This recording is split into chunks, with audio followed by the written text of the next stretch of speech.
Registration is the topic we were discussing from few days. Let us go inside.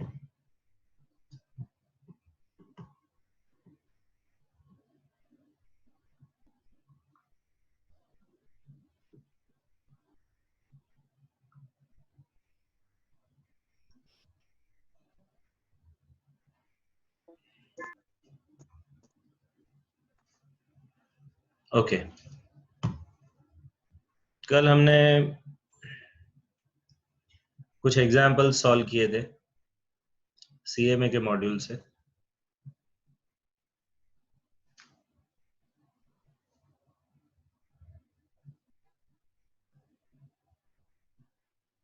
Yes, this was the last example which we have studied yesterday. Example number 10. ठीक है, उसके बाद हम ये actually कौन सा list पढ़ रहे थे? The person who has to do compulsory registration. तो उसमें 1 2 हुआ, ये थर्ड है, who are required to pay tax under the reverse charge, उनको करना है। सीए वालों को ये रिवर्स चार्ज का डिस्कशन में लेटर ऑन करूंगा डिटेल में। फिर person who are required to pay tax under 95, e commerce operator, तो उनको भी करना है। ई कॉमर्स ऑपरेटर किसको बोलते हैं? तो देखो उसका डेफिनेशन या कुछ उधर दिया है, ट्राई किया है उन्होंने समझाने का। एवरी पर्सन, ई कॉमर्स ऑपरेटर में कौन आता है? Every person who directly or indirectly owns or operates or manages an electronic platform, जो खुद एक प्लेटफॉर्म बना के उसको मैनेज कर रहा है। ठीक है, और वो प्लेटफॉर्म क्यों बनाया है? It is engage in facilitating the supply, means किसी को फैसिलिटेट करना, मीन्स एक फैसिलिटी, एक प्लेटफॉर्म बना के देना of goods or service for providing any information or other services incidental to our connection therewith, but shall not include, इसमें कौन नहीं आता? shall not include कौन नहीं आता? तो person engage in the supply of goods or service on their own behalf, कौन नहीं आता? तो सपोज मैंने अपना खुद का ये YouTube चैनल बनाया या फिर मैंने खुद का वेबसाइट बनाया और उससे मैं बिजनेस करूं, तो मैं क्या ई कॉमर्स ऑपरेटर हूं? No. E commerce operator means क्या? आपको एक प्लेटफॉर्म बनाता है, बना के देता है। ही फैसिलिटेट टू अदर पीपल। अगर मेरा खुद का वेबसाइट बना हो और उससे मैं डील करूं, उस पे पेमेंट ऑप्शन रखूं, मेरे गुड्स का भी सब डिस्क्रिप्शन उधर ही दिखाऊं, तो it is not a e commerce operator. Yes, it is e commerce, but you are not e commerce operator. ठीक है, e-commerce operator is a person who is operating this electronic commerce facility to provide a platform to other. ठीक है, और Titan company, देखो उन्होंने example दिया है कि Titan company supplying the watches and jewels through their own website would not be considered as e commerce operator. Clear cut example आपको बता के दे दिया है कि भाई ये जो कोई कंपनी है जो खुद का प्रोडक्ट ऑनलाइन अपनी वेबसाइट बना के बेचती है, तो उसको हम ई कॉमर्स ऑपरेटर नहीं कहेंगे। तो ई कॉमर्स ऑपरेटर में कौन कौन आएगा आपको मालूम है? कल मैंने नाम बोले थे, चलो tell someone. E commerce operator में कौन कौन आएगा? चलो नाम दो, बोलो। ओला, उबर, ओला, उबेर, फिर अमेज़न, अमेज़न, फिर फ्लिपकार्ट, फ्लिपकार्ट, ओके, फिर होटल फैसिलिटेट, जस्ट डायल, ठीक है, जस्ट डायल, ये सब लोग ई कॉमर्स ऑपरेटर में आएंगे, बराबर है। चलो अब मैं आगे बढ़ता हूं। Non resident taxable person making taxable supply. अब ये कौन है नॉन रेजिडेंट टैक्सेबल पर्सन? वो मैंने आपको बताया कि जो इंडिया के बाहर रहता है बट इंडिया में टेम्पररी आता है। देखो section 2 close 77 non resident taxable person, इसका डेफिनेशन दिया है। इसका नॉन रेजिडेंट टैक्सेबल पर्सन किसको बोलते हैं, उसका डेफिनेशन है इधर सेक्शन 2 क्लोज 77 के अंदर। तो कौन आता है नॉन रेजिडेंट टैक्सेबल पर्सन की डेफिनेशन में? देखो एनी पर्सन, पहले तो एग्जॉस्टिव डेफिनेशन है, मींस लिखा है, मींस ये डेफिनेशन में आप चेंज नहीं कर पाओगे। तो वो non resident taxable person means any person who occasionally undertakes the transactions involving supply of goods or service or both, है ना. मेन वर्ड है occasionally, बराबर है. फिर एज अ प्रिंसिपल और एजेंट और in any other capacity, but main चीज, but who has not no fixed place of business of residence in India.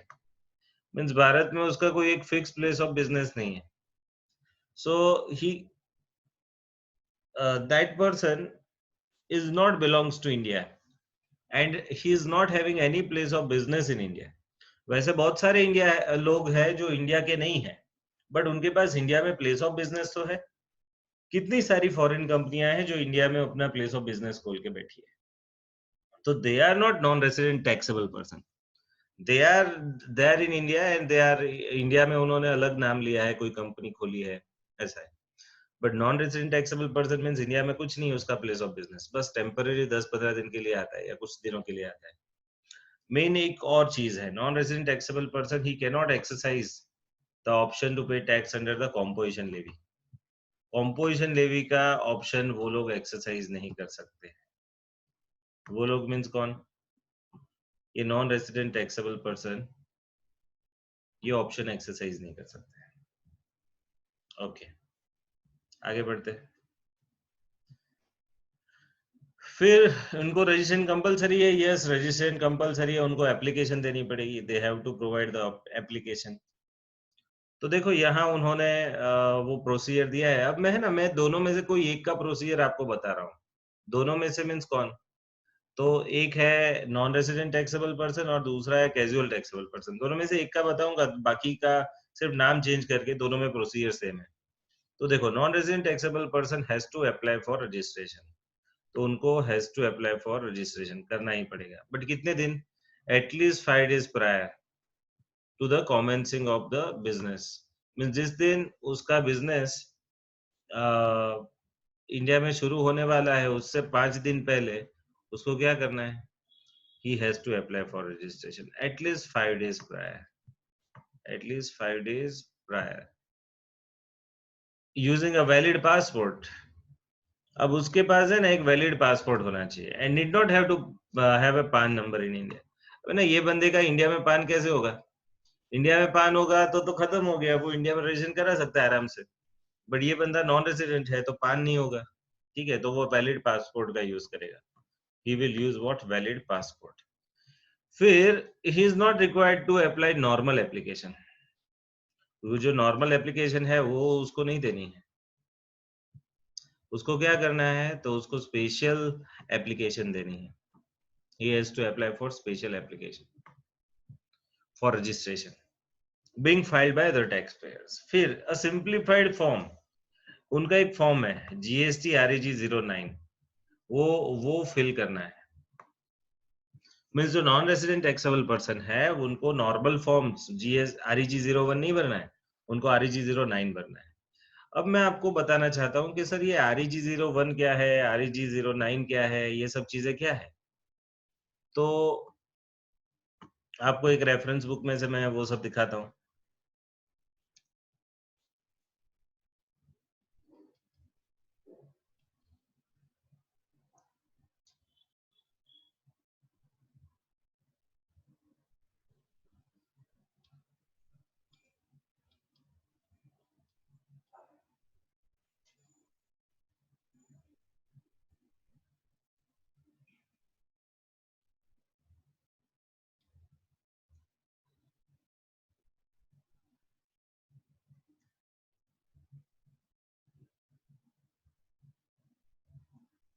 I think sufficient चीजें नहीं है मेरे पास, या फिर कहीं और से मेरे को दिखाना पड़ेगा, but I will show you.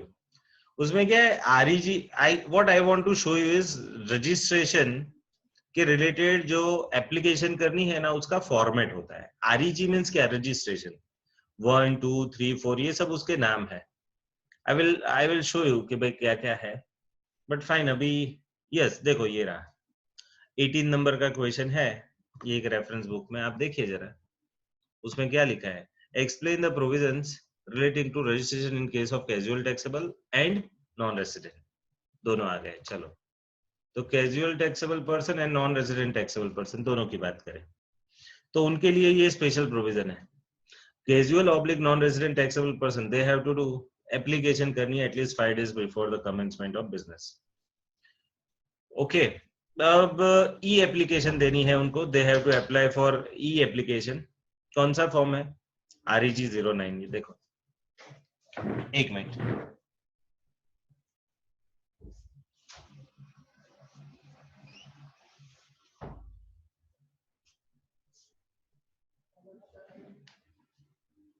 Okay, 5 दिन पहले वो REG 09। I want to show you the procedure for REG 09, sorry, format of REG 09। ठीक है, अभी नहीं मिल रहा है तो कोई टेंशन नहीं। फिर फॉरेन टैक्स आइडेंटिफिकेशन नंबर चाहिए उनको। ये foreign tax identification number means आप अपनी जिस कंट्री में हो वहां का आइडेंटिफिकेशन नंबर चाहिए। जैसे इंडिया में पान है तो वहां का जो भी हो, ठीक है, ये यूनिक नंबर होता है जो इंडिया के बाहर के लोगों को मालूम होता है, हम लोगों को ये नहीं आता है। It is equivalent to that of a PAN. फिर application to be signed by the authorise signatory, वो एप्लीकेशन ऑथोराइज सिग्नेटरी साइन करेगा। फिर advance deposit to be made, कितना? मैं कल बता रहा था, advance deposit to be made equivalent to the tax liability. वो भी कैसी? एस्टिमेटेड, है ना, equivalent to estimated tax liability.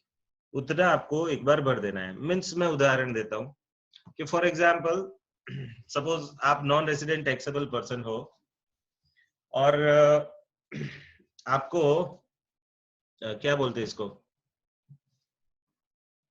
India में आना है रजिस्ट्रेशन के लिए। तो आप क्या करोगे? मीन्स ये non as a non resident taxable person, तो आप क्या करोगे कि भारत में कितने दिनों के लिए आना चाहते हो? ओके, जितने दिनों के लिए आना चाहते हो तो उतने दिन में आप कितना सेल करोगे, सब आपको प्रेडिक्ट करना है। और उतना सेल करोगे तो उस पर इंडियन रेट के हिसाब से कितना टैक्स लगेगा वो भी प्रेडिक्ट करना है, और उतना आपको एडवांस में भर देना है। ठीक है, अब ये एक इंपॉर्टेंट चीज है, कल नहीं बताई थी, अभी बता रहा हूं कि additional deposit in case of extension और इक्वल और एडिशनल टैक्स, ये क्या है? सपोज किसी ने सोचा था, भारत में कोई एक है ना मेगा ट्रेड शो लगा है सपोज 30 दिनों के लिए। अब कोई फॉरेनर या फिर कैजुअल टैक्सेबल पर्सन वो ट्रेड शो में आना चाहता है 30 दिनों के लिए, सॉरी 10 दिनों के लिए, लगने वाला है 30 दिनों के लिए, but he just try to experiment and he want to came in India and that place and he applied for 10 days out of 30 days। अब 10 days के लिए अप्लाई किया, 10 days में कितना सेल होगा सब प्रेडिक्ट करके सेल कर दिया, बट है ना 10 दिन में तो उसका बिजनेस बहुत अच्छा चला उधर, तो वो बंदा अब ज्यादा रुक जाना चाहता है कि और 20 दिन ठहर जाओ। तो अब क्या करना पड़ेगा उसके लिए? उसको एक्सटेंशन मांगना पड़ेगा। तो वो मैंने बताया था कल के एक्सटेंशन 90 days तक मिलेगा। तो पहले 10 दिन का आपने मांगा था, फिर दूसरे और 20 दिन चाहिए, तो कोई लोग है ना 20-30 दिन के लिए और मांग लेंगे, तो अब क्या होगा? और 30 days का मिलेगा, तो वो 30 days में आप कितना सेल कर पाओगे, वो अमाउंट आपको प्रेडिक्ट करनी है। और पहले जो डिपॉजिट रखी थी ना, एडवांस टैक्स भरा था, उस सपोज पहले आपने एडवांस में 2 लाख टैक्स भरा था, अब आप आगे 20 दिन और बिजनेस करोगे तो आपका और सपोज 8-10 लाख 15 लाख टैक्स होगा, तो आपको वो 2 लाख भरा था 15 लाख होगा, और तो एडिशनल 15 आपको भराएंगे, तभी जाके आपको वो एक्सटेंशन देंगे। तो that is the thing they have stated over here. देखो, additional deposit in case of extension, फिर है amount deposited to be credited to electronic cash ledger, जितना रुपया आपने डिपॉजिट किया एडिशनल टैक्स के तौर पे, ये इलेक्ट्रॉनिक कैश लेजर नाम की एक जगह है। मींस ये क्या है सर? आपको मालूम है 3 टाइप के लेजर होते हैं। अब ये 3 टाइप के लेजर के बारे में मैंने सीए के बच्चों से बात नहीं की है अभी, बट मैं आपको बता देता हूँ एक जनरल थिंग। जब भी आप अपना पहला रिटर्न भरते हो, जीएसटी में ना मेनली 3 रिटर्न है, GSTR1, GSTR2, GSTR3। GSTR1 में क्या होता है, जब आप अपना सेल करते हो ना तो उसका आप ब्यौरा देते हो उनको कि इतना सेल हुआ और उस पर इतना टैक्स लगेगा, तो वो आप GSTR1 के तौर पे भरोगे। GSTR1 में आप अपना सेल दिखाओगे, अब सेल दिखाओगे तो सेल्स पे टैक्स लगा होगा और उसकी वजह से आपका जीएसटी का लायबिलिटी बनेगा। तो GSTR1 से आपका है ना लायबिलिटी बनता है कि इतना सेल किया तो उस पे इतना जीएसटी है, तो वो आपका जीएसटीआर 1 में रिफ्लेक्ट होगा। और जीएसटीआर 1 आप जो भरोगे उसमें सब सेल्स की डिटेल भरोगे। जैसे आप वो भर दोगे ना, तो आपकी लायबिलिटी क्रिएट हो जाएगी, और वो लायबिलिटी आपका एक ऑनलाइन लेजर होता है, जो आप जीएसटी पोर्टल में आपने अपना रजिस्ट्रेशन कराया, तो उसके बाद आपका है ना ये 3 लेजर आपके खुल जाएंगे। पहला लेजर है लायबिलिटी लेजर। जैसे आप जीएसटीआर 1 भरोगे, अपना सेल्स दिखाओगे, आपका लायबिलिटी लेजर उधर दिखेगा, उसके अंदर वो शो होगा। दूसरा है electronic credit laser. Credit ledger में क्या आता है, जीएसटीआर 2 भरना होता है, उसके अंदर वो क्या है वो अभी पढ़ाना बाकी है, बट मैं एक जस्ट आइडिया दे देता हूँ। जीएसटीआर 2 के अंदर आप अपना परचेज दिखाते हो कि कितना परचेज किया जिस पर जीएसटी लगा, कितना इनपुट सर्विस लिया जिस पर जीएसटी लगा, कितना कैपिटल गुड्स परचेज किया जिस पर जीएसटी लगा, और वो जो भी जीएसटी लगा उसका आपको क्रेडिट मिल जाएगा। मींस परचेज पे भरा हुआ टैक्स आपको सेल्स पे जो टैक्स भरना है उसके लिए यूज होगा, तो वो आपका जमा हो जाएगा इलेक्ट्रॉनिक क्रेडिट लेजर में। एंड तीसरा लेजर जो है आपका, वो है आपका कैश लेजर। अब है ना, सपोज कोई महीने में आपका 10 लाख का लायबिलिटी क्रिएट हुआ सेल्स की वजह से, सपोज 3 या 4 लाख का सपोज आपका इनपुट टैक्स क्रेडिट है, क्रेडिट लेजर है, परचेज पे इतना टैक्स भरा हुआ है, तो वो 10 लाख में से वो 4 लाख एडजस्ट करने के बाकी के 6 लाख आपको अपने कैश लेजर में जमा करने के, मीन्स अपने बैंक अकाउंट में से वो कैश लेजर में रुपए जमा करने के, और वो कैश लेजर में से आप अपना जीएसटी का वो महीने का पेमेंट करोगे। तो ये 3 लेजर थे। तो उन्होंने बोला कि जो लोग ये कैजुअल टैक्सेबल पर्सन है या नॉन रेजिडेंट टैक्सेबल पर्सन है, उनको ये जो एडवांस में टैक्स भरना है या फिर एक्सटेंशन के टाइम पे एडिशनल डिपॉजिट भरनी है, वो कहाँ भरनी है, तो वो रुपया आपको अपने इलेक्ट्रॉनिक कैश लेजर में डालना है ना। तो अब देखो आगे, फिर verification and grant of registration certificate, अरे सॉरी, छठा number, temporary reference number for making an advance deposit of tax. अब है ना, जब आप एडवांस टैक्स भरोगे, मीन्स ये टैक्स एडवांस में भरोगे, तो आपका एक डिपॉजिट नंबर जनरेट होगा, जिसको हम क्या बोलेंगे, टेम्पररी रेफरेंस नंबर, TRN, एक TRN जनरेट होगा। अब ये प्रोसीजर का पार्ट है, मेरे हिसाब से सीए में इंटर वालों को ये इतना डिटेल में नहीं है। फिर verification and grant of registration certificate, आपका रजिस्ट्रेशन सर्टिफिकेट वेरीफाई होगा और ग्रांट होगा। लास्ट में कैजुअल और नॉन रेजिडेंट टैक्सेबल पर्सन का रजिस्ट्रेशन कितने दिनों के लिए वैलिड है, तो 90 दिनों के लिए वैलिड है। Registration is valid up to period of 90 days, 27(1), ये रूल है, सॉरी सेक्शन है। The certificate of registration is issued to a casual taxable person or non-resident taxable person shall be valid for the period specified. अब मैंने 20 दिन के लिए apply किया है, तो 20 दिन और 90 दिन, विच एवर इज अर्लियर।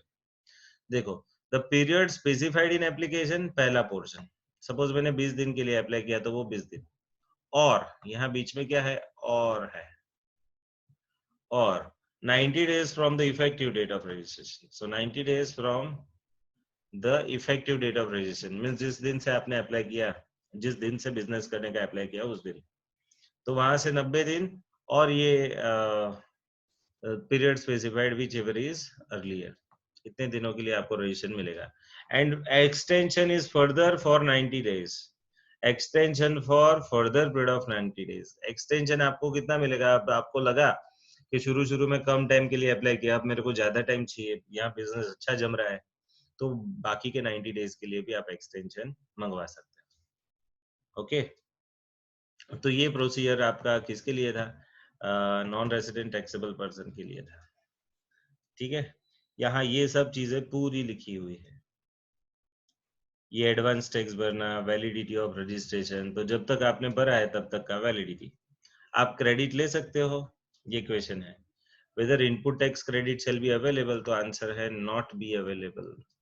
जो लोग नॉन रेजिडेंट टैक्सेबल पर्सन है, या फिर जो लोग क्या बोलते हैं, कैजुअल टैक्सेबल पर्सन है, they can not avail the input tax credit. ठीक है, बट वो लोग जो टैक्स लगा के देंगे उसका क्रेडिट सामने वाले को मिलेगा, वो लोग जो टैक्स लगा के देंगे उसका बेनिफिट सामने वाले को मिलेगा।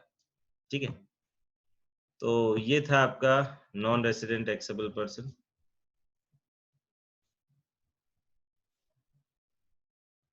क्या हुआ है भाई, आदिप पठान,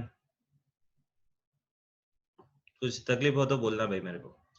नहीं नहीं सर। ओके चलो, तो यहाँ आपको इतना था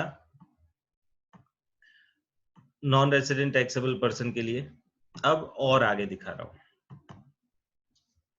यहाँ आज के दिन में आई थिंक हम सीए और सीएमए वालों का जो कॉमन है वो खत्म हो जाएगा, फिर सीए वालों के साथ में अलग लेक्चर लूंगा। Person who are required to deduct tax, TDS वाले, सेक्शन 51 वाले, तो उनको अलग रजिस्ट्रेशन कराना है। फिर person who makes taxable supply of goods और सर्विस और बोथ एज एन एजेंट, ये as an agent is very important. तो जो एजेंट है उनको रजिस्ट्रेशन कंपलसरी कराना है। फिर इनपुट सर्विस डिस्ट्रीब्यूटर को रजिस्ट्रेशन अलग से कराना है, वो हमने कल पढ़ लिया था। इनपुट सर्विस डिस्ट्रीब्यूटर, वो मैंने एग्जांपल आपको दिया था किसका, ये रिलायंस इंडस्ट्रीज लिमिटेड को इन्फोसिस से सर्विसेज चाहिए, तो रिलायंस का हेड ऑफिस एक बार रजिस्टर्ड करा लेगा, एंड फिर वो इन्फोसिस हेड ऑफिस को बिल देगा सभी का कंबाइन, एंड हेड ऑफिस एक बार सेंट्रली पे कर देगी, और फिर हेड ऑफिस बाकी की सब ब्रांचेस से वो रुपए वसूलेगी। तो that was input service distributor, ISD का कंसेप्ट। ठीक है, अब देखो यहाँ कुछ चीजें मेरे को बतानी है। Section 2 clause 61, input service distributor की एक डेफिनेशन है। It means an office of the supplier of the goods or services or both which receives the tax invoices.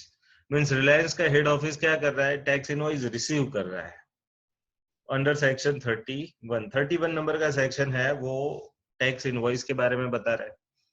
ठीक है, कि कोई इनवॉइस बना के देगा तो वो कैसा होगा, कितने दिनों में देना है, वो सब प्रोविजन सेक्शन 31 में है।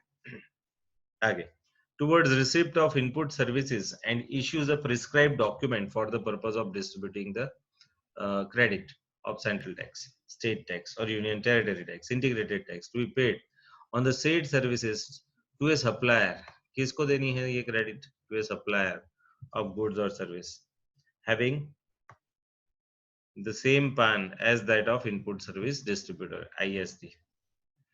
अब है ना, मैं आपको एक चीज खास बता देता हूँ कि इनपुट सर्विस डिस्ट्रीब्यूटर का कंसेप्ट सिंपल क्या है, कि वो जो सप्लायर है इन्फोसिस, उसको हर एक ब्रांच को हर क्वार्टर पे, हर महीने पे बिल देने का, तो वो उसके लिए थोड़ा टफ है। तो वो टफ ना पड़े ना, उसके लिए है ना, वो एक कंबाइंड बिल हेड ऑफिस को दे देगा, एंड फिर हेड ऑफिस एक बार पे कर देगा, एंड फिर हेड ऑफिस क्या करेगा, ब्रांचेस से वसूलेगा। तो ये मैकेनिज्म आपका इनपुट सर्विस डिस्ट्रीब्यूटर का मैकेनिज्म है। आगे पढ़े, रजिस्ट्रेशन कंपलसरी है, यस, इनपुट सर्विस डिस्ट्रीब्यूटर वालों का रजिस्ट्रेशन कंपलसरी है। और मेन बात क्या है कि जितना क्रेडिट उनको मिलेगा ना, उतना ही वो लोग डिस्ट्रीब्यूट कर पाएंगे। कि सपोज इन्फोसिस ने बिल पे सपोज 5 करोड़ का बिल बनाया सब ब्रांच का मिला के, तो 5 करोड़ प्लस 18%, 90 लाख, तो वो लोग 90 लाख का क्रेडिट ले लेंगे आईएसडी वाले हेड ऑफिस, एंड फिर वही क्रेडिट वो डिस्ट्रीब्यूट करेंगे किनको, बाकी की जो जितनी भी ब्रांचेस है उनको। तो जितनी क्रेडिट लेते हैं उतनी ही क्रेडिट उनको डिस्ट्रीब्यूट करनी है, दैट इज द प्रोविजन। तो ये प्रोविजन इधर लिखी है। आगे मैं जाता हूं, देखो इधर एक एग्जांपल आपको बता रहा हूं। एक हेड ऑफिस है, ये रही देखो हेड ऑफिस, उसकी एक ब्रांच इधर है, एक दूसरी ब्रांच इधर है। अब ये तेलंगाना स्टेट है, उसमें आपकी एक ब्रांच है, एंड दूसरी एक ब्रांच आपकी है ना आंध्र प्रदेश में। अब क्या कर रहे हो, अब जितना जो सप्लायर है, कौन सप्लायर होगा, कि एक सप्लायर है, चलो हम इधर एस नाम का सप्लायर बोलते हैं, वो ब्रांच 1 को भी सर्विसेज देता है, ब्रांच 2 को भी सर्विस देता है ना, ये इन लोगों को सर्विसेज देता है। बट बिल किसके नाम का बनाएगा, तो बिल बनाएगा वो एचओ के नाम का।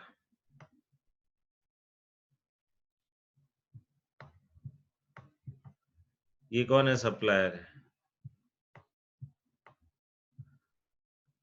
सप्लायर इसको इनवॉइस देगा और इनको क्या देगा, सर्विसेज देगा।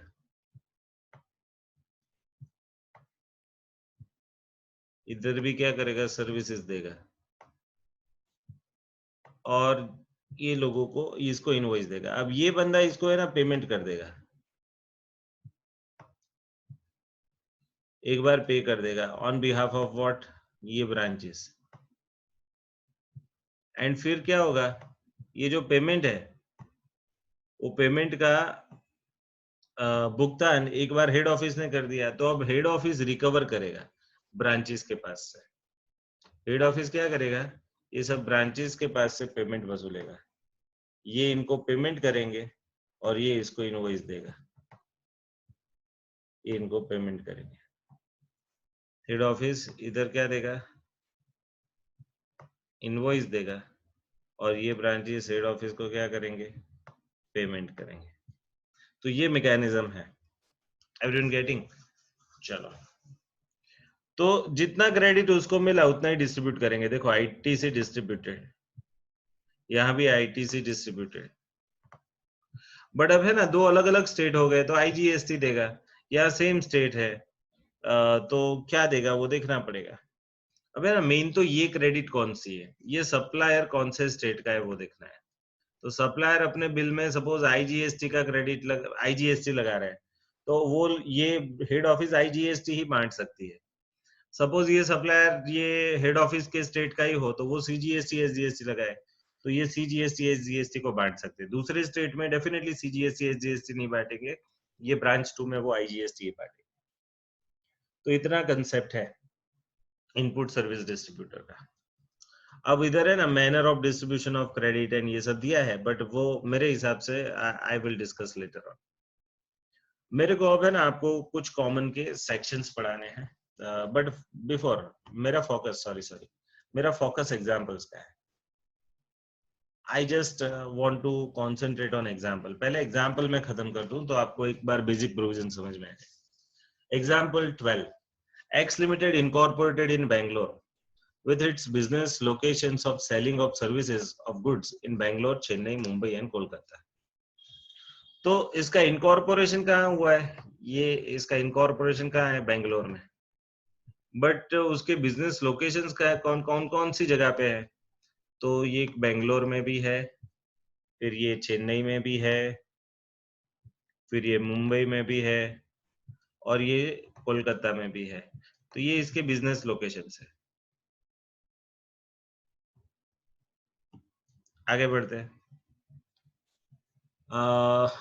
X Limited is an input service distributed in Bangalore। Means ये X Limited खुद ISD है। ये X Limited क्या है, खुद ISD है।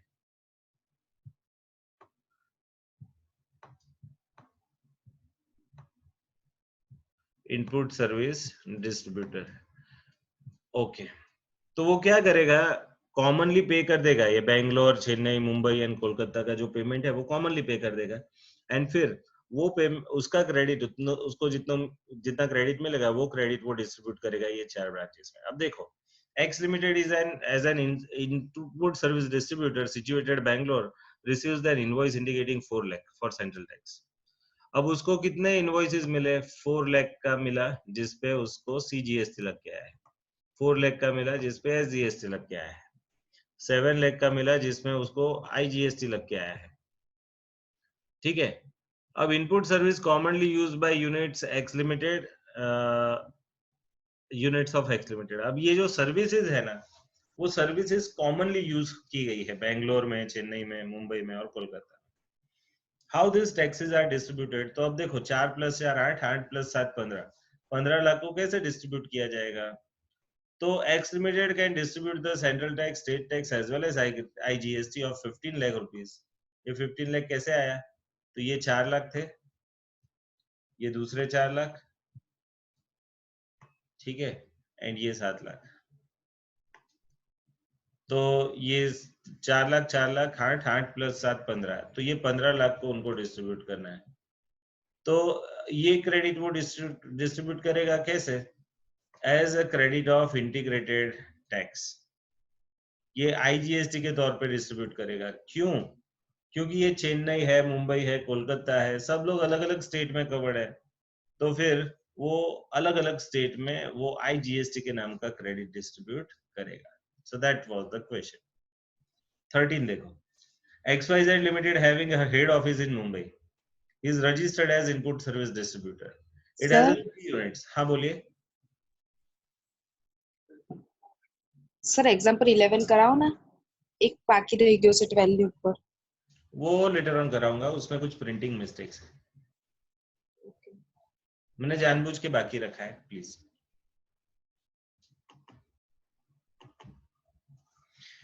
Example number 13. XYZ Limited having its head office in Mumbai, registered as input service distributor. It has 3 units. Means देखो, पहले तो आप XYZ Limited हो एंड आप कहाँ हो, मुंबई में हो. आप XYZ Limited हो और आप मुंबई में हो, और आप कौन हो, as an input service distributor. XYZ Limited head office in Mumbai and it is registered as ISD. उसके 3 यूनिट्स है इन अ डिफरेंट स्टेट्स, 3 अलग अलग स्टेट में है, नेमली मुंबई, चेन्नई एंड दिल्ली. ये 3 अलग अलग स्टेट है. સર हाँ बोलिए. આમાં એટલે હેડ ઓફિસ આવશે આઈએસડી કે XYZ લિમિટેડ? XYZ लिमिटेड का जो हेड ऑफिस है હા वो ISD है. ઓકે ठीक है. हेड ऑफिस बेसिकली कोई गुड्स नहीं देता, सर्विस नहीं देता, वो तो क्या करता है, एडमिन का काम करता है, बट वो ISD के तौर पे खुद को रजिस्टर्ड करा लेगा. तो अब हेड ऑफिस भी रजिस्टर्ड, मुंबई वाली उसकी ऑफिस भी रजिस्टर्ड, दिल्ली वाला भी रजिस्टर्ड, चेन्नई वाला भी रजिस्टर्ड, तो 4 रजिस्ट्रेशन हुए. बट अब वो जिनसे गुड्स सेंट्रलाइज पेमेंट करेंगे, सब पेमेंट एक बार XYZ लिमिटेड मुंबई से होंगे, हेड ऑफिस से होंगे. अब एक बार हेड ऑफिस पे कर देगा एंड फिर ये तीनों ब्रांच से, including Mumbai branch, including Chennai and Delhi, ये तीनों से ये उसके हेड ऑफिस रुपए वसूलेगी, बट एक बार वो सेंट्रलाइज पे कर देगी. चलो, which are operational in the current year. XYZ Limited furnishes the following information for the month of December. You are required to distribute the below ITC. ये ITC आपको distribute करनी है. एक है CGST SGST 3 लाख रुपया, ठीक है, मुंबई यूनिट का है, ओनली फॉर मुंबई यूनिट. तो अब जिसका क्रेडिट है उसको ही देना है. 3 लाख मुंबई का है तो 3 लाख मुंबई को देंगे. फिर आगे IGST CGST SGST paid for all units. अब ये कॉमन क्रेडिट हुई. ये 3 लाख का तो आपने सिर्फ मुंबई के लिए लिया, तो 3 लाख को मुंबई को दे दो. देखो यहाँ देखो, ये जो 3 लाख थे वो टोटल अवेलेबल थे, उसको आपने मुंबई को ही दिया.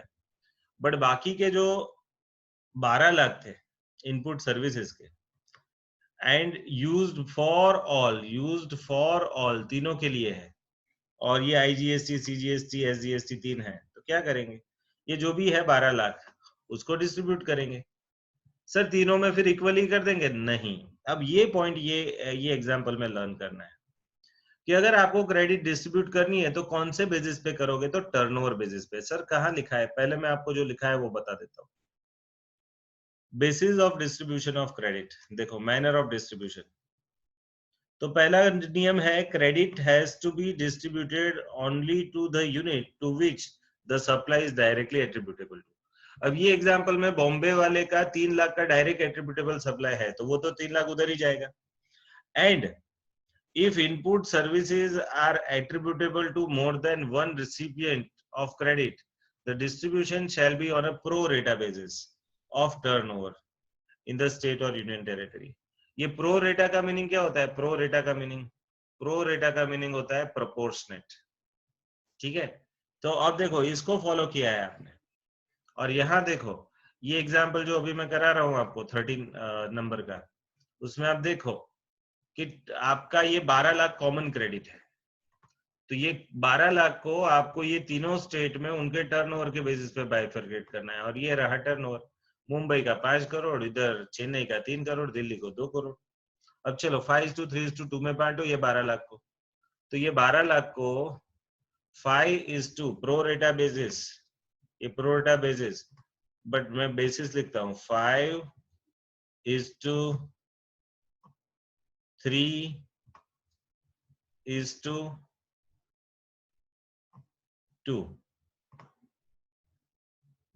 5:3:2. अब बांटो.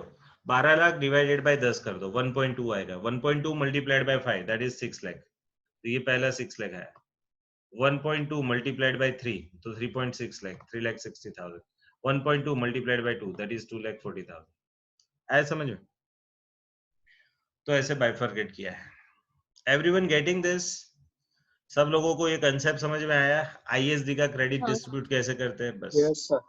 अब है Yes, ना आईएसडी का रिटर्न कैसे भरना है। तो ये है ना, मैं एक्चुअली रिटर्न वाला चैप्टर पढ़ाऊंगा अलग से, उसके अंदर एक्सप्लेन करूंगा कि उसको कौन सा रिटर्न भरना है। तो they have to file a monthly return, but इधर है ना उन्होंने सब कुछ इकट्ठा करके दिया है कि उसको मंथली रिटर्न फाइल करना है। जीएसटीआर 6 नाम है उसका, कितने दिनों में, 13 डेज में। ठीक है। दूसरा, returns will also be made available to the respective recipient in GSTR 2A। जो बायर है उसको GSTR 2 में ये दिखेगा। ओके, फिर recipient may include this in GSTR 2। ये सब चीजें है ना, आई थिंक रिटर्न वाले चैप्टर में ज्यादा समझेंगे। एक इंपॉर्टेंट नोट है वो पढ़ लेते हैं। ISD cannot accept any invoices on which the tax is to be discharged under the RCM। Now ये है ना बड़ा इंटरेस्टिंग टॉपिक है। ISD cannot be take the invoice on which tax is to be paid on the reverse charge mechanism। अब ये क्या है sir? Means for example, आपने मेरे को कोई गुड्स दिया या सर्विस दी जो रिवर्स चार्ज में कवर है, तो क्या करना पड़ेगा? तो आप सर्विस प्रोवाइडर हो, आप गुड्स सेल करने वाले हो, सप्लायर हो। तो अगर ये हमारा सप्लाई रिवर्स चार्ज में कवर है तो मैं रिसिपिएंट हूं, मेरे को टैक्स भरना है, बराबर है? तो I will pay the tax. आपको मैं रुपीस दूंगा और डिपार्टमेंट को, गवर्नमेंट को टैक्स दूंगा। बट अगर मैं आईएसडी हूं और मेरी ब्रांचेस ने कुछ लिया है गुड्स या सर्विसेज, वो भी आपसे, और आप उसकी जगह बिल मेरे को दे दो और मैं फिर उनके बिहाफ पे पे कर दूं अमाउंट आपको और टैक्स भी मैं भरूं, ऐसा नहीं। अगर आप मेरे को टैक्स वाला इनवॉइस दोगे तो मैं आपको रुपया दूंगा पूरा, और वो जो टैक्स वाली अमाउंट है वो मैं दूसरे छोटे छोटे इनवॉइस बना के सब ब्रांच में डिस्ट्रीब्यूट कर दूंगा। That is the role of ISD. But अगर मेरी जो ब्रांचेस है उन्होंने जो भी इनपुट सर्विसेज ली या इनपुट्स लिए वो रिवर्स चार्ज में कवर्ड है, तो मेरी ब्रांचेस रजिस्ट्रेशन कराएगी और उस पर रिवर्स चार्ज बेस पे टैक्स भरेगी। ये जो अमाउंट है जो रिवर्स चार्ज पे भरनी है उसमें एचओ का रोल नील है, हेड ऑफिस कुछ नहीं करेगा। देखो ये क्लियरली उन्होंने लिखा है। Okay, this is because the ISD mechanism is the only to facilitate the distribution of credit of taxes paid. So the ISD itself cannot discharge any tax liability। वो खुद टैक्स नहीं भर सकते, वो तो क्या कर सकते हैं, क्रेडिट को डिस्ट्रीब्यूट कर सकते हैं सिर्फ। ओके, तो ये एक पॉइंट था। आगे I am quickly referring the examples. अगर एग्जांपल्स है तो मैं दिखाऊंगा, अदरवाइज अब आज के दिन के बाद we are going to study separately for CMA students and for CA students for this topic। जहां जितना कॉमन है पॉसिबल वहां ही हम कॉमन में बैठेंगे। फिर है ई कॉमर्स ऑपरेटर, उनको भी रजिस्ट्रेशन कंपलसरी कराना है। ठीक है। फिर ये online information and database access और रिट्रीवल सर्विस, उनको भी कराना है। बट कब? जो इंडिया में वो अनरजिस्टर्ड को देते हैं तब। इंडिया में वो रजिस्टर्ड को देते हैं तो वो रिवर्स चार्ज में कवर होता है। ठीक है। फिर प्रोसीजर फॉर रजिस्ट्रेशन सेक्शन 25। अब है ना ये चीज आपको खास लिखनी है रजिस्ट्रेशन के दौरान। 30 डेज में अप्लाई करना है और ये आपको है ना आपका नेम ऑफ बिजनेस देना है, आपको अपना पान देना है, आपको अपना मोबाइल नंबर देना है, आपको अपना ईमेल देना है और आपको अपना स्टेट या यूनियन टेरिटरी देना है। वो डिटेल देनी कंपलसरी है। क्यों? क्योंकि ये mobile number and email ID को तो वो है ना वेरीफाई करेंगे, उस पर एक ओटीपी भेजेंगे और चेक करेंगे कि आपका है कि नहीं। ठीक है। पान जो है वो चेक करके आपका आइडेंटिटी चेक करेंगे। ठीक है। फिर REG 01 जो आप रजिस्ट्रेशन के लिए अप्लाई करोगे उसका एक पार्ट होगा, पार्ट ए, उसके वो आपको देना है। सबसे पहले वो आप पार्ट ए भरोगे ऑन ए कॉमन पोर्टल। अगर वो कॉमन पोर्टल पे आपने ये 5 चीजें भरी और उन्होंने वेरीफाई कर ली, तो ऑन सक्सेसफुल वेरिफिकेशन ये 5 चीजों से आपको वेरीफाई करेंगे।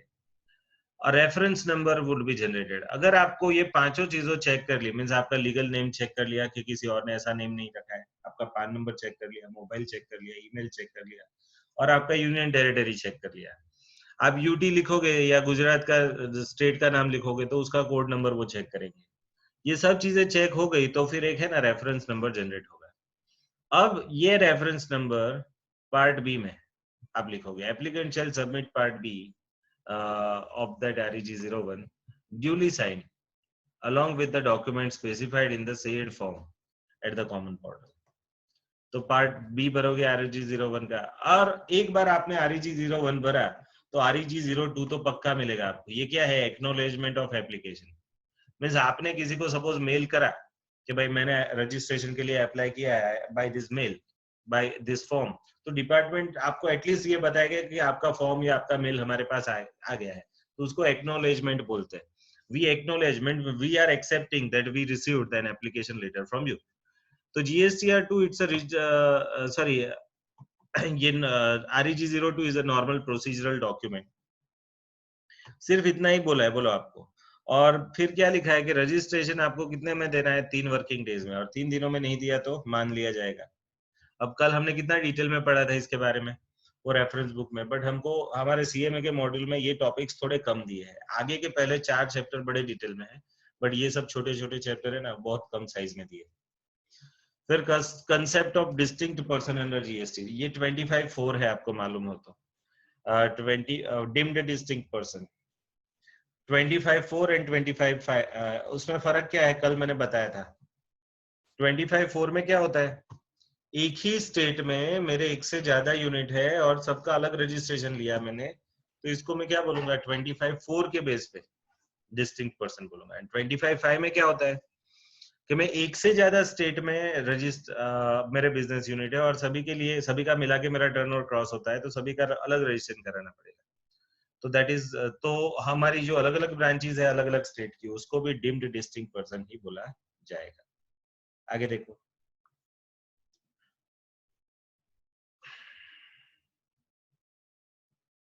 Deemed registration.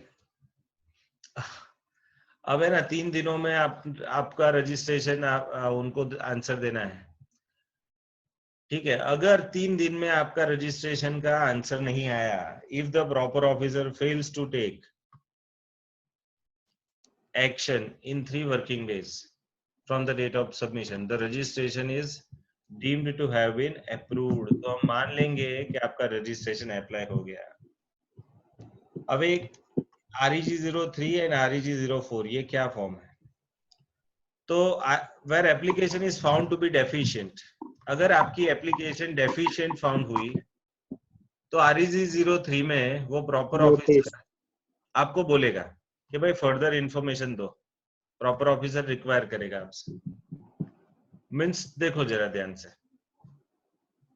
पहले मैंने अप्लाई किया, जब मेरा टर्नओवर क्रॉस हो जाता है उसके 30 दिन में मेरे को अप्लाई करना है। मैंने भरा REG 01, मैंने भरा तो उनका मेरे को एक एक्नॉलेजमेंट आया REG 02। अब 3 दिन में उनको रजिस्ट्रेशन देना है। अब उनको कुछ भी डाउट है तो डाउट हमको पूछेंगे, तो पूछने के लिए वो क्या भरेंगे? एक फॉर्म भरेंगे और हमको एक मेल करेंगे। वो फॉर्म क्या है? REG 03, जो उनके जो डाउट है। अब वो डाउट का हम जवाब देंगे, है ना। वो जवाब हम कौन से फॉर्म में देंगे? तो that for that form there is REG 04। देखो फॉर्म नंबर GST REG 04, ये क्या है? तो the applicant shall submit the reply with clarification, जिसका नाम क्या है? REG 04। कितने दिनों में देना है? जब हमको REG 03 मिले ना, उसके 7 डेज में हमको रिस्पॉन्ड करना है। अब है ना, मैं उसका उदाहरण देता हूँ। अब सपोज किसी का 30 सितंबर को वो क्रॉस हुआ लिमिट, 20 लाख, 10 लाख, 40 लाख, जो भी है, 30 सितंबर को क्रॉस हुआ, तो 30 सितंबर से 30 दिन में उसको अप्लाई करना है।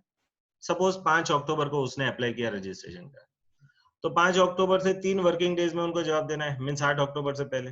अब 7वीं अक्टूबर को, मीन्स 5 अक्टूबर को मैंने REG 01 भरा, उसी दिन मेरे को REG 02 का एक्नॉलेजमेंट नोटिस मिलेगा। अब वो 3 दिन में मेरे को REG 03 देते हैं, मीन्स 7 तारीख को they are submitting me the REG 03। उसमें कुछ डाउट है वो पूछेंगे, अब वो डाउट का मैं आंसर दूंगा REG 04 में। अब वो कब दूंगा? तो 7 तारीख को उन्होंने REG03 दिया, तो जब मेरे को REG03 मिला उसके 7 वर्किंग डेज में, मीन्स REG03 के 7 वर्किंग डेज में, मीन्स 7 तारीख प्लस 7 दिन, तो वर्किंग डेज नहीं है, डेज है, सॉरी। तो 7 + 7 दैट इज 14 डेज में आपको आंसर देना है, सॉरी वर्किंग डेज, डेज नहीं, वर्किंग डेज। यहाँ भी 3 क्या है? Working days. वर्किंग डेज और डेज का फर्क क्या होता है? वर्किंग डेज में ना आपको सैटरडे संडे नहीं लेना है, सॉरी संडे नहीं लेना है, छुट्टी का दिन नहीं लेना। ओके, अब प्रॉपर ऑफिसर सेटिस्फाइड हो हमारे आंसर से, तो हमारा सबमिशन उनको हमने जो REG04 भर के भेजा है उसका वो जवाब दे देगा। मीन्स ये आइधर हमको क्या बोल सकता है कि योर रजिस्ट्रेशन इज ग्रांटेड, और वो हमको बोल सकता है कि योर रजिस्ट्रेशन इज कैंसल्ड। तो ही मे अप्रूव, देखो द रजिस्ट्रेशन, है ना, विद इन, बट कितने दिनों में? तो इनिशियली उसको 3 दिन मिलते हैं, बट जब वो प्रोसीजर में उलझ जाएगा तो उसको दूसरे 7 दिन मिलेंगे। मीन्स चलो 5 तारीख को मैंने अप्लाई किया था, 5 अक्टूबर को, 7 को उनका क्वेश्चन आया, मैंने सपोज 7 से 7 वर्किंग डेज में 14 गिनता हूं, तो 14 को सपोज मैंने आंसर का रिप्लाई दिया। अब 14 से 7 वर्किंग डेज में सपोज 21 तक वो मेरे को रजिस्ट्रेशन सर्टिफिकेट दे सकते हैं, तब तक इन प्रोसेस ही लिख के देना पड़ेगा आगे। If no reply is furnished within that 7 days, then हमको रजिस्ट्रेशन सर्टिफिकेट मिल गया है, ऐसा मान लेंगे। If no reply is furnished by the applicant. अब देखो एक और चीज, सपोज उन्होंने पूछा REG03 में, हमने 7 दिन में REG04 नहीं भरा, तो हमारा registration deem to be cancel, क्योंकि उन्होंने पूछा हम जवाब नहीं दे रहे। तो देखो if no reply is furnished by applicant, ठीक है, और प्रॉपर, और दूसरा क्या, एक बार रिप्लाई दे दिया but proper officer is not satisfied, then he shall reject, उसको रिजेक्ट करने का राइट है, he shall reject the application. और वो रिजेक्शन लेटर वो REG05 अगर आपको आया आपके पास, तो समझ लो कि आपका एप्लीकेशन कैंसिल कर दिया। बट सपोज एसएससी ने कोई, सॉरी एसेसिंग ऑफिसर ने 7 दिनों में कोई एक्शन नहीं लिया, where no action is taken within 7 working days from the applicant after on the clarification received from the application, means REG03 में डाउट पूछे, ये एप्लीकेंट ने REG04 में जवाब दिए, और वो जवाब देने के बाद 7 दिन में उनका जवाब आना चाहिए कि इधर एक्सेप्ट रजिस्ट्रेशन और रिजेक्ट रजिस्ट्रेशन, बट दोनों में से एक भी जवाब 7 दिन तक नहीं आया, तो the registration is deemed to be have been granted. तो ये रजिस्ट्रेशन को हम डीम्ड टू बी ग्रांटेड मानेंगे। अब है ना, इसका एक अच्छा सा चार्ट है, मैं नॉर्मली ऐसा चार्ट बनाता हूँ, मेरे पास है एक नोटबुक में, उसका फोटो मैं भेज के दूंगा आपको, या फिर हिनल या कोई भी पुराने स्टूडेंट के पास ये रजिस्ट्रेशन का एक चार्ट होगा, हमारे व्हाट्सएप ग्रुप में आप शेयर कर देना। सर मोकलियो, ओके। अब सर मैं शेयर करता हूँ सीए वालों बच्चों से और बाकी के लोगों से सर्टिफिकेट ऑफ रजिस्ट्रेशन। अगर वो लोग सपोज मेरा रजिस्ट्रेशन दे देते हैं, पहले 3 दिन में ही दे दिया, तो वो मेरे को REG06 देंगे। REG06 मीन्स आपका रजिस्ट्रेशन सर्टिफिकेट उन्होंने ग्रांट किया, एंड REG05 मीन्स कि आपका रजिस्ट्रेशन सर्टिफिकेट उन्होंने रिजेक्ट किया। तो REG6 एंड REG5 में फर्क क्या है? REG5 आया तो हमको मान लेना है कि हमारा रिजेक्शन हो चुका है भाई, एंड REG6 आया तो हमको मान लेना है कि हमारा एप्लीकेशन ग्रांट हो चुका है। Certificate of registration contains this GSTIN, 15 digit का नंबर है, उसमें पहले 2 डिजिट स्टेट के कोड है, फिर 10 डिजिट पान नंबर है, फिर क्या है 2 characters are entity code, and 1 is a checksum digit. अब ये फॉर्मेट है, ये मैंने उस दिन आपको दिखाया था। फिर है ये है ना, ये एक्चुअली मैं बता देता हूँ, शायद कुछ लोग निकल गए होंगे उस दिन क्योंकि किसी ने क्वेरी पूछा था। तो ये 15 डिजिट का कोड, अब देखो इसमें पहले 2 डिजिट स्टेट के कोड, फिर ये 10 डिजिट आपका पैन नंबर, फिर लास्ट 2 डिजिट, इसको ये लोग एंटिटी कोड भी बोलते हैं, बट ये बाय डिफॉल्ट आता है। एंटिटी कोड कैसे बाय डिफॉल्ट जनरेट होता है?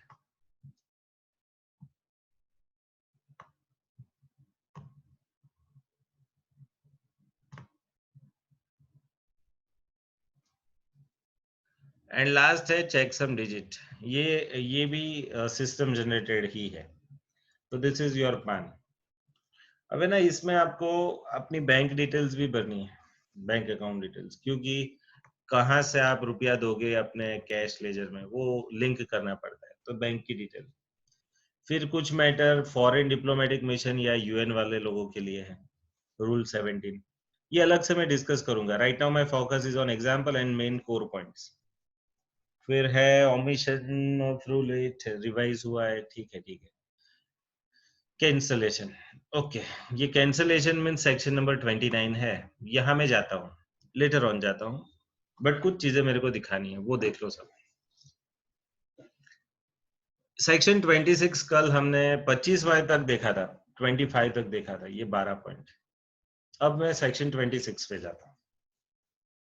द ग्रांट ऑफ रजिस्ट्रेशन और unique identification number under the state goods और सर्विस टैक्स एक्ट और union territory Goods or Service Tax Act shall be deemed to be a grant of registration or unique identification number under this act, subject to the condition that the application for registration or the unique identity number has not been rejected under this act within time specified under 2510. तो ये क्या है? Grant of, मैं टिक करता हूं, देखो सब लोग, ग्रांट ऑफ रजिस्ट्रेशन और UIN, that is unique identification number, UIN means आपको या तो रजिस्ट्रेशन ग्रांट किया गया या फिर UIN ग्रांट किया गया, तो it shall be deemed to be the granting of registration.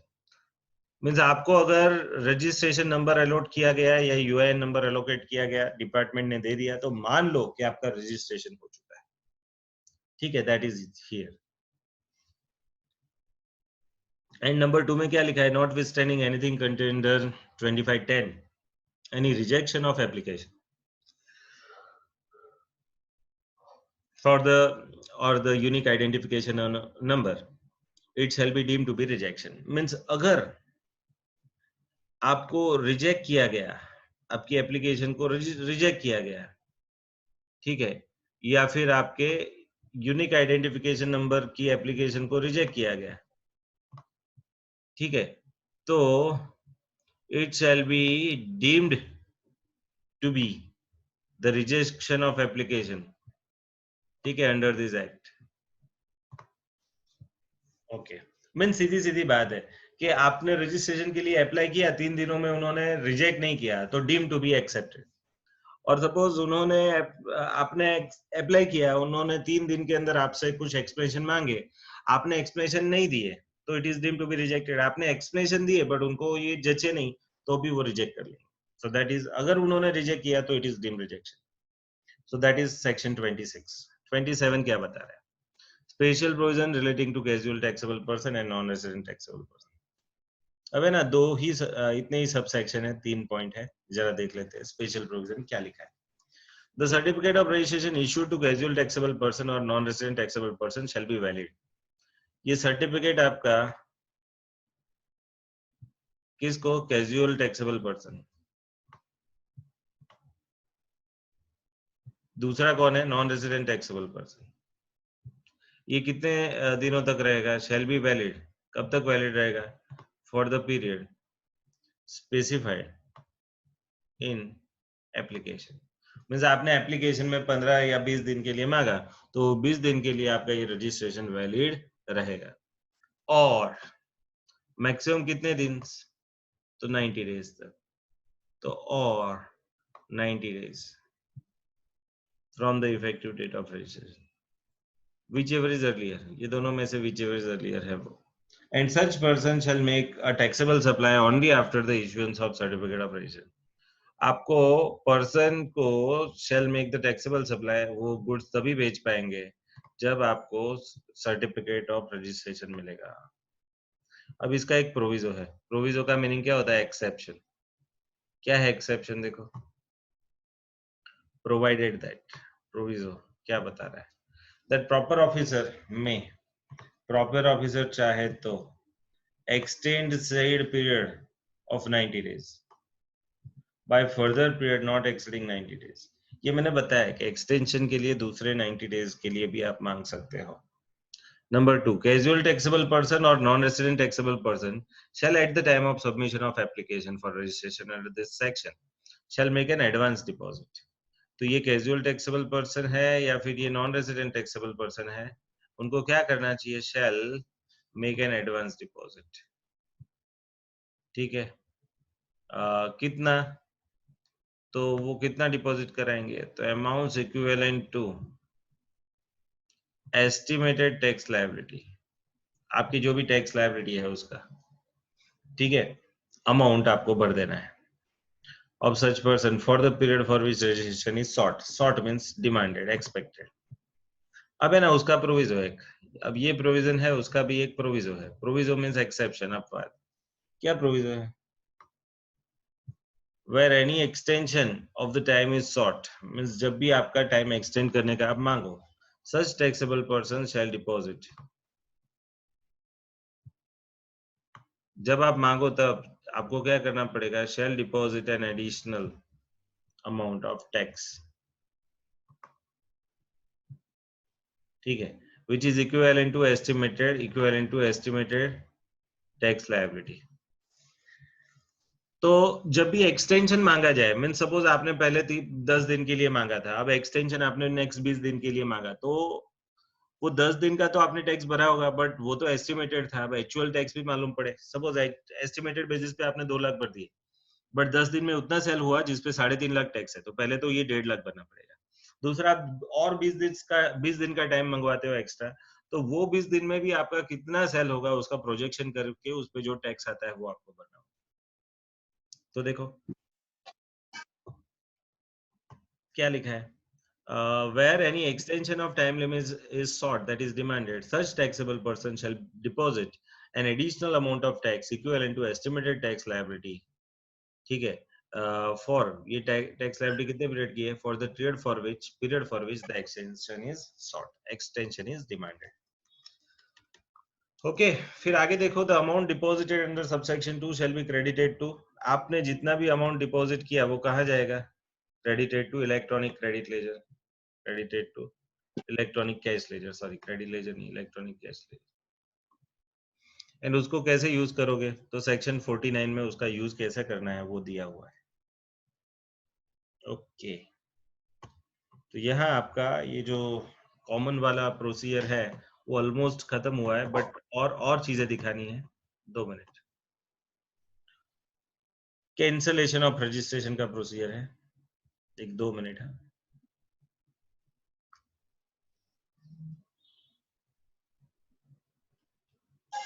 Yes, कोई एग्जाम्पल नहीं है, बहुत अच्छा हुआ। तो अब है ना, कॉमन का जो प्रोसीजर था वो मैंने खत्म कर दिया आपका। ठीक है, कॉमन का procedure means particularly I am very excited to solve the examples which are given in CMA intermediate module and also definitely for CA intermediate module. But है ना, सीएमए और सीए के अंदर फर्क क्या है कि कुछ प्रोविजंस सीएमए के अंदर उतने डिटेल में है जो सीए वालों में नहीं है, और कुछ सीए वालों में इतने डिटेल में है जो सीएमए में नहीं है। अब रजिस्ट्रेशन का इतना ही प्रोसेस था, इतने ही एग्जाम्पल वाला।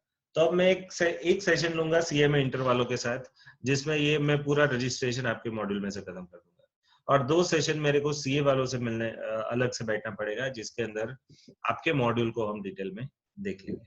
ठीक है, तो आई थिंक रजिस्ट्रेशन का काम इधर कॉमन का खत्म हुआ है, तो मैं अभी कॉमन का जो सेशन है इधर एंड कर देता हूँ। आज 1:30 बजे तक मेरा टारगेट था, बट उससे पहले हो गया, तो कोई बात नहीं, उससे पहले। ठीक है, अब मैं आपको टाइम दूंगा, उस टाइम पे हम अलग से बैठ के ये अलग से पढ़ेंगे। ठीक है, तो अब कल से क्या होगा कि सीए और सीएमए वालों का कंबाइन टाइमिंग नहीं होगा, जब तक ये इनका इंडिविजुअल रजिस्ट्रेशन का टॉपिक खत्म नहीं हो जाता, कंबाइन नहीं होगा। चलो, तो तब तक विदा लेते हैं, शाम को मिलते हैं सीए वालों के सीएमए वालों के साथ कॉस्टिंग के लिए। ठीक है, तब तक जय हिंद, गुड डे।